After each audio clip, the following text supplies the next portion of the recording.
नमस्कार साथियों, good morning प्रिय विद्यार्थियों। प्रिय साथियों, देखिएगा पॉलिटिकल साइंस की क्लास में हम बात कर रहे थे मौलिक अधिकारों के बारे में और मूल अधिकारों के बारे में आज की क्लास में हम चर्चा करेंगे, यानी कि फंडामेंटल राइट्स के बारे में आज की क्लास में चर्चा करने वाले हैं। तो सबसे पहले आप लोग देखिएगा, टॉपिक डालिएगा मूल अधिकार। क्या डालना है बेटा? मूल अधिकार। टॉपिक डाल लीजिए सबसे पहले मूल अधिकार। देखिएगा, वैसे सामान्य आप सभी जानते हैं कि मौलिक अधिकार या मूल अधिकार किसे कहा जाता है, लेकिन जो एग्जैक्ट एग्जाम में जो सवाल जहां से बनते हैं उन्हीं पर हम चर्चा करेंगे। पहली बात यह है कि मौलिक अधिकारों को समझना आप लोगों के लिए बहुत फायदेमंद है और बहुत ज्यादा इसकी आवश्यकता भी है। इसका मतलब यह है क्योंकि यह आपके सामान्य जीवन का परिचय और साथ ही में आपके सामान्य जो जीवन जो है आपका, उसमें काम आने वाली चीज है, और साथ ही में आपका समाज में रहना, समाज के लोगों को जागरूक करना, और दूसरी बात संवैधानिक उपबंधों के तहत आप लोगों को, यानी कि सरकार या फिर गवर्नमेंट जिसको आप बोलते हैं, उसके तहत और उनके तहत आपको क्या अधिकार दिए गए हैं उन पर हम बात करेंगे। ठीक है, तो मौलिक अधिकारों का सामान्य अर्थ आप सभी लोग जानते ही हैं कि मौलिक अधिकारों से आप लोग यही समझते हैं कि मौलिक अधिकार जो है हमारे रक्षा करते हैं, हमारी सुरक्षा करते हैं। सरकार ने ये नियम, ये कानून हमारे लिए बनाया है, ये संविधान हमारे लिए है। ठीक है, तो संविधान का एक भाग है और संविधान के भाग में, यानी कि आपको पता है कि संविधान के 22 भाग है और उन 22 भागों में से एक भाग आपके लिए दिया गया है, और आपके लिए विशेषकर आप लोगों के लिए। किसके लिए? विशेषकर आपके लिए, एक व्यक्ति के लिए पर्टिकुलर। और वो भाग कौन सा है? भाग 3। भाग 3 के अंदर जो है मौलिक अधिकारों की बात की गई है, मूल अधिकारों की बात की गई है, उस पर हम समझेंगे। इस टॉपिक के तहत में सारी जानकारी प्राप्त करने की पूरी कोशिश करेंगे और मूल अधिकारों को लगभग 2 या 3 टॉपिक में, 2 या 3 क्लास में मैं कंप्लीट पूर्ण रूप से कर दूंगा और आप लोग इसको अच्छे से समझ पाएंगे, शायद मुझे उम्मीद है, क्योंकि मैं एक बेहतरीन तरीके से आप लोगों को समझाने की पूरी कोशिश करूंगा और आप लोग भी थोड़ा समझने की कोशिश करें। लिखिएगा बेटा, सबसे पहले संविधान के भाग 3 में, संविधान के भाग 3 में थोड़ा सा जल्दी लिखा करो, थोड़ी स्पीड बढ़ाने की कोशिश करो, क्योंकि अब मेंस की क्लासें आपकी जब चलेगी तो आप लोगों को बहुत दिक्कत हो जाएगी। संविधान के भाग 3 में अनुच्छेद 15 से 35 तक, अनुच्छेद 15 से 35 तक, अनुच्छेद 12 से 35 तक, अनुच्छेद 12 से 35 तक मूल अधिकारों का विवरण दिया गया है। मूल अधिकारों का विवरण दिया गया है। संविधान के भाग 3 को, भारतीय संविधान के भाग 3 को भारत का मैग्ना कार्टा कहा जाता है। संविधान के भाग 3 को भारत का मैग्ना कार्टा कहा जाता है, कहा जाता है। भारतीय संविधान के अंदर मूल रूप से, भारतीय संविधान के अंदर मूल रूप से मौलिक अधिकार 7 दिए गए थे।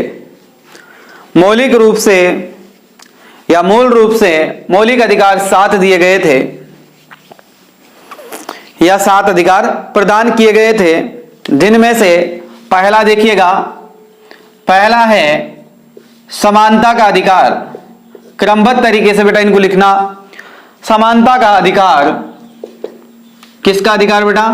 समानता का अधिकार। और समानता के अधिकार की बात करें तो अनुच्छेद कितने से कहां तक है?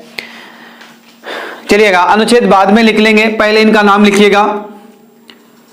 समानता का अधिकार। दूसरा है समानता के बाद में स्वतंत्रता, यानी कि भारतीय संविधान की जो उद्देशिका या जिसको प्रस्तावना जो बोलते हैं, उसके अंदर मैंने आपको लिखवाया है और मैंने आपको पढ़ाया है, उसको अच्छे से समझाया भी है और एग्जाम में सवाल वहां से बनते भी हैं, ये आपको भी पता है और मुझे भी अच्छे से पता है। और दूसरी बात, एक सबसे अच्छी बात यह है कि अगर आपको भारतीय संविधान की प्रस्तावना अगर याद है तो आप शायद मूल अधिकारों को भी अच्छे से याद रख पाओगे। कभी कभार एग्जाम में ऐसा देखने को मिला है कि आपसे क्रम भी पूछ लिया जाता है कि मौलिक अधिकारों का सही क्रम कौन सा है। ठीक है, तो बेटा सही क्रम के आधार पर भी आपको ध्यान रखना है। तो पहला अधिकार अपना है समता का अधिकार। क्या है बेटा? समता का अधिकार। दूसरा है बेटा अपना स्वतंत्रता का अधिकार, समता का अधिकार। दूसरा लिखिएगा स्वतंत्रता का अधिकार। कौन सा अधिकार बेटा? स्वतंत्रता का अधिकार। इसके बाद में तीसरा आपका है शोषण के विरुद्ध अधिकार। शोषण के विरुद्ध अधिकार। चौथा अधिकार है बेटा आपका धर्म की स्वतंत्रता का अधिकार। धर्म की स्वतंत्रता का अधिकार। धर्म की स्वतंत्रता का अधिकार। पांचवा अधिकार है आपका बेटा सांस्कृतिक और शिक्षा का अधिकार। सांस्कृतिक व शिक्षा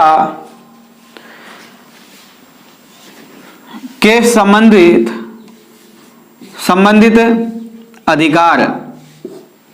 क्या है बेटा? सांस्कृतिक व शिक्षा से संबंधित अधिकार। छठा अधिकार है बेटा आपका संपत्ति का अधिकार। छठा अधिकार कौन सा था? संपत्ति का अधिकार। सातवां अधिकार था बेटा आपका संवैधानिक उपचारों का अधिकार। संवैधानिक उपचारों का अधिकार। उपचारों का अधिकार। देखिए बेटा एक सिंपल तरीके से और क्रमबद्ध तरीके से आप इसको समझने की कोशिश करें और याद करने की कोशिश पूरी तरीके से कोशिश करेंगे तो इसके अंतर्गत हम समझेंगे कि देखिएगा भारत के संविधान के अंतर्गत जो दिया गया है आपको वो किस किस प्रकार के अधिकार दिए गए हैं। तो पहला मूल अधिकारों की बात करें तो मूल अधिकारों के अंदर आपको 7 अधिकार दिए गए थे मूल संविधान के अंदर। तो लेकिन बाद में जो है आपका एक अधिकार हटा दिया गया था और वो कौन सा अधिकार था बेटा? वो संपत्ति का अधिकार था। ठीक है, तो उसको बाद में हटा दिया गया था। लेकिन उससे पहले अगर आपको बात करें, अगर एग्जाम में आपसे सवाल पूछा जाए कि मूल संविधान में किसमें बेटा? मूल संविधान में कितने मौलिक अधिकार दिए गए थे या मूल अधिकार दिए गए थे, तो आपको विशेष बताना है और विशेष ध्यान रखना है कि 7 दिए गए थे। मूल संविधान में 7 दिए गए थे। ठीक है, वर्तमान समय के स्वरूप में अगर पूछा जाए तो आपको बताना है कि वर्तमान समय में इसका स्वरूप 6 है। यानी कि कितने अधिकार है? अभी 6 अधिकार है। चलिएगा अब इसके बारे में हम बात करते हैं कि पहला अधिकार आपका कौन सा? क्षमता का अधिकार। कहीं लोग इसको समानता का अधिकार भी बोलते हैं बेटा, लेकिन इसका रियल नाम जो है वो समता का अधिकार है, समानता का नहीं है ना। समानता इसका नाम नहीं है, बस समता इसको बोलते हैं। तो समता का अधिकार है। दूसरा स्वतंत्रता का अधिकार है कि आप क्या कर सकते हैं? घूम फिर सकते हैं। तीसरा शोषण के विरुद्ध अधिकार है। तीसरा कौन सा? शोषण के विरुद्ध अधिकार। क्रम याद रखना, चाहे और सब भूल जाना लेकिन क्रम याद रखना इनका। समानता का अधिकार, स्वतंत्रता का अधिकार, शोषण के विरुद्ध का अधिकार, धर्म की स्वतंत्रता का अधिकार, सांस्कृतिक व शिक्षा से संबंधित अधिकार, संपत्ति का अधिकार, संवैधानिक उपचारों का अधिकार। खास तौर पर पॉलिटिकल साइंस ऑप्शनल लेने वाले विद्यार्थियों से आग्रह है कि ये चीजें आप अभी याद कर लें। इसके बाद में ही अब जब मैं आपको ऑप्शनल पढ़ाऊंगा उसके अंदर आपको बहुत डिफरेंस पढ़ाऊंगा। मैं ये चीजें वापस नहीं पढ़ाने बैठूंगा आप लोगों को, विशेष ध्यान रखिए इस बात का। तो देखिएगा समता का अधिकार, स्वतंत्रता का अधिकार, शोषण विरुद्ध का अधिकार, धर्म की स्वतंत्रता का अधिकार, सांस्कृतिक शिक्षा से संबंधित अधिकार, संपत्ति का अधिकार, संवैधानिक उपचारों का अधिकार। तो ये आपके क्या हो गए बेटा? 7 अधिकार हो गए। पहला कौन सा? एक बार दोबारा रिवीजन करिएगा। समानता का अधिकार। दूसरा कौन सा बेटा? स्वतंत्रता का अधिकार। तीसरा कौन सा? धर्म की स्वतंत्रता। चौथा कौन सा? सांस्कृतिक शिक्षा से संबंधित अधिकार। पांचवा कौन सा आपका? देखिएगा छठा आपका संपत्ति का अधिकार और सातवां कौन सा? संवैधानिक उपचारों का अधिकार। ठीक है, कंप्लीट याद है अब आप लोगों को। चलिएगा अब आगे चलते हैं। अब इनके अनुच्छेद भी आप लोगों को याद करना है। अनुच्छेदों की अगर बात करें तो मूल अधिकार के भाग 3 के अंदर, किसके अंदर बेटा? भाग 3 के अंदर। भाग 3 में कहां से लेकर 12 से लेकर कहां तक दिया गया है? 35 तक। बिल्कुल 12 से लेकर कहां तक दिया गया है? 35 तक दिया गया है। तो 12 से लेकर 35 तक जो दिया गया है उन अनुच्छेदों को इसके अंतर्गत अपने एक बार देख लेते हैं। देखिए बेटा कौन कौन से अनुच्छेद में दिया गया है। तो ये भाग 3 के अंदर जो है 12 से 35 तक माना गया है, लेकिन 35 तक इसमें पूरे अधिकार नहीं है, उनके बारे में आगे चर्चा करेंगे। पहले समझने की कोशिश करते हैं। पहला हमारा समता का अधिकार। समता के अधिकार की बात करें तो अनुच्छेद 14 से लेकर, कहां से लेकर बेटा? अनुच्छेद 14 से लेकर 18 तक। अनुच्छेद 14 से लेकर 18 तक क्या माना गया है? समता का अधिकार। इसके उपबंध लिखे हुए हैं, उपबंधों की आगे चर्चा करेंगे।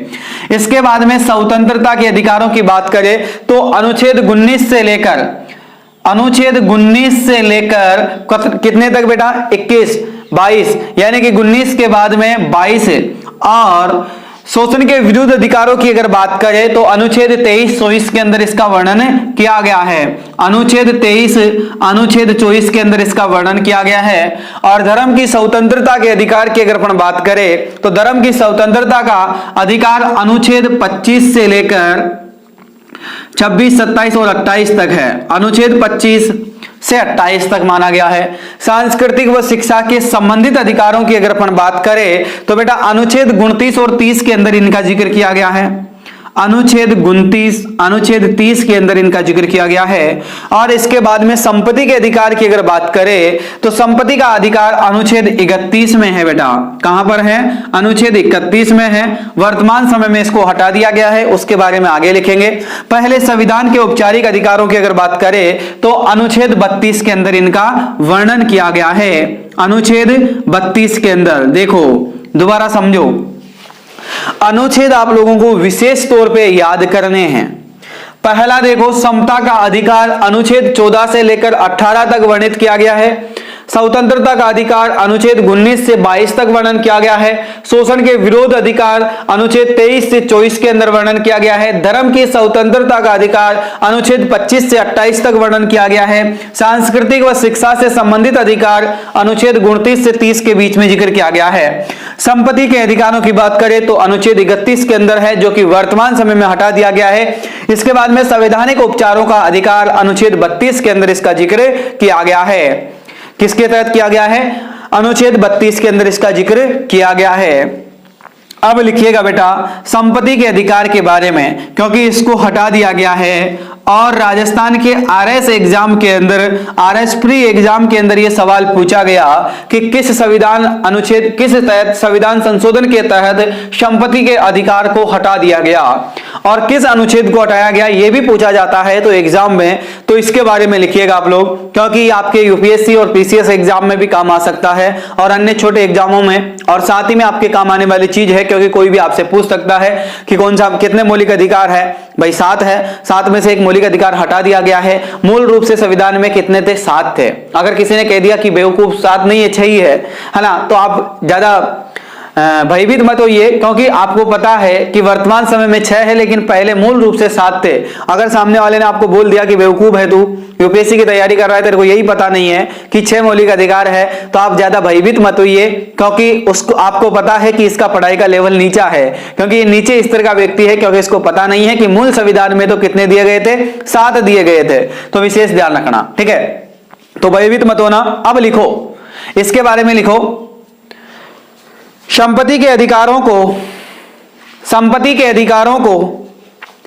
44वां संविधान संशोधन अधिनियम 1978, 44वां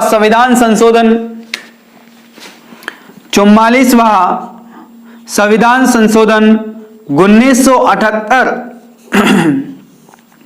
44वां संविधान संशोधन अधिनियम 1978 के द्वारा मूल अधिकारों की सूची से हटा दिया गया। मूल अधिकारों की सूची से हटा दिया गया। संपत्ति के अधिकार को 44वें संविधान संशोधन अधिनियम 1978 के तहत मूल अधिकारों की सूची से हटा दिया गया और भाग 12 में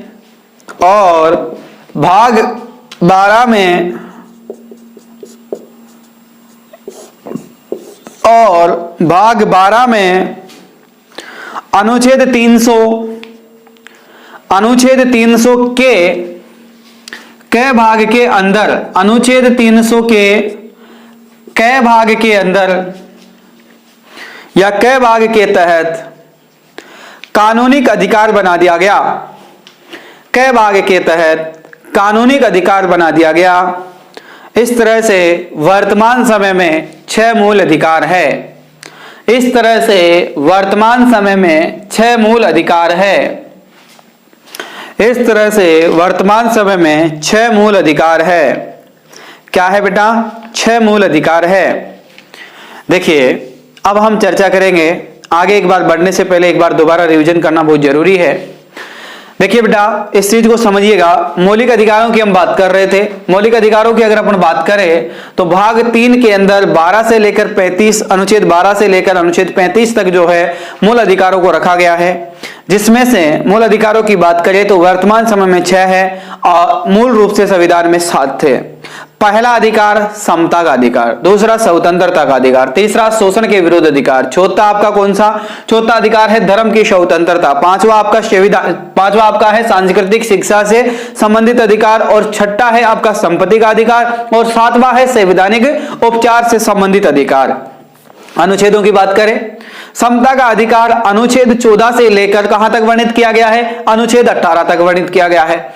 इसके बाद में स्वतंत्रता के अधिकार की बात करें तो अनुच्छेद 19 से लेकर 22 तक बात की गई है। इसी प्रकार से शोषण के विरुद्ध अधिकार की अगर अपन बात करें तो अनुच्छेद कितना? अनुच्छेद यहां पर देखिएगा अनुच्छेद 23 से लेकर 24 की बात की गई है। इसी के बाद में देखो अगला धर्म की स्वतंत्रता का अधिकार अनुच्छेद 25 से लेकर 28 तक बात की गई है। इसी प्रकार से सांस्कृतिक व शिक्षा से संबंधित अधिकार अनुच्छेद 29 और 30 के अंदर वर्णन किया गया है। इसी प्रकार से संपत्ति का अधिकार अनुच्छेद 31 में वर्णित किया गया है, जिसको वर्तमान समय में हटा दिया गया है। संवैधानिक उपचारों का अधिकार जो कि अनुच्छेद 32 में दिया गया है, सीधा सीधा है। अब देखो संपत्ति के अधिकार से सवाल ऐसे बन सकता है कि संपत्ति के अधिकार को हटाकर किसके अंदर जोड़ा गया? तो आपको पता है कि एक संवैधानिक एक कानून बना दिया गया है अनुच्छेद 300। कौन सा? यानी कि भाग 12 के अंदर अनुच्छेद 300 के कई भाग के अंतर्गत जो है इसको क्या बना दिया गया है? एक कानूनी अधिकार बना दिया गया है। तो इसमें संशोधन कब हुआ? 44वां संविधान संशोधन 1978 के अंदर क्या कर दिया गया? इसको हटा दिया गया बेटा। ठीक है, चलिएगा अब इसके अंदर पहला अधिकार हम पढ़ते हैं, जिसके अंदर देखिएगा मूल अधिकारों की निहित यानी कि इनके बारे में पढ़ते हैं। तो पहला अधिकार है आपका बेटा, जिस प्रकार से मैंने बताया, कौन सा अधिकार? समता का अधिकार। टॉपिक डालिएगा समता का अधिकार। अब समझेंगे कहानी क्या है। अब पहले ट्रेलर था, अब मेन पिक्चर की शुरुआत होती है। समता का अधिकार, समता के अधिकार के अंदर लिखिएगा, सॉरी आज की क्लास में हम इतना ही इसको यहां पर ही स्टॉप करेंगे। और समता का अधिकार, ये पूरे अधिकार जो है, जो पूरे 7 अधिकार आपके हैं, इनको कंप्लीट रूप से मैं एक ही क्लास में यानी कि अगली क्लास में मैं इसको पूरा कंप्लीट करने की कोशिश करूंगा। इसके अलग अलग उपबंध जो है, कौन सा अनुच्छेद में क्या दिया गया है, कौन सा अधिकार दिया गया है, कौन सी शब्दावली है, उन पर हम डिटेल से बात करेंगे मात्र एक क्लास में। अगर मैं अभी आपको यहां पर एक अधिकार प्राप्त यानी कि एक अधिकार के बारे में, समता के अधिकार में आपको पढ़ाऊंगा अभी, तो शायद आप लोग इसको समझ नहीं पाएंगे। ठीक है, और एक साथ पूरा क्रमबद्ध तरीके से अगर आपको मिलेगा तो बहुत अच्छे से आप इसको समझ जाएंगे। तो आज की क्लास हम यहीं पर स्टॉप करते हैं और अगली क्लास में अब आप लोगों से मुलाकात करेंगे, जिसके अंदर मैं आप लोगों को भारतीय संविधान के मौलिक अधिकार जो है उनको कंप्लीट रूप से, आपको पूरे अधिकार जो है वो कंप्लीट रूप से मैं पढ़ा के जाऊंगा और सारी चीजें मैं डिटेल से बताऊंगा, कौन सा अनुच्छेद किस चीज के तहत है। ठीक है, तो आपको अनुच्छेद भी याद करने में आसानी हो जाएगी और अधिकार याद करने में भी आपको आसानी हो जाएगी।